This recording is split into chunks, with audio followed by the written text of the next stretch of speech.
Imamo mali broj sudskih postupaka.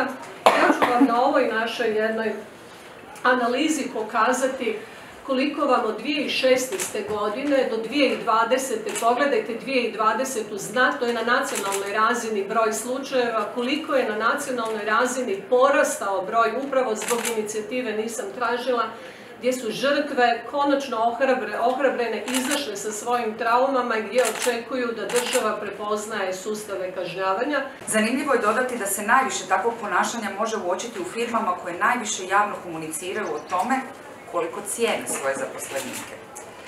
Time se svaka pritužba dodatno umanjuje jer javnost misli da u takvim firmama to jednostavno nije moguće, a žrtva sigurno laže zbog nekih od svojih skrivenih motiva.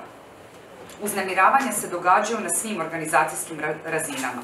Dapače, što više razina, to se više šuti jer ako ste žena, često i jedina u menadžmentu, nemate opciju žaliti se na bilo što. To se smatra vašom slabošću i bit ćete za to formalno ili neformalno sankcionirani. Glavni razlog je bilo nepovjerenje u poslodavca da neće ništa napraviti nakon prijave.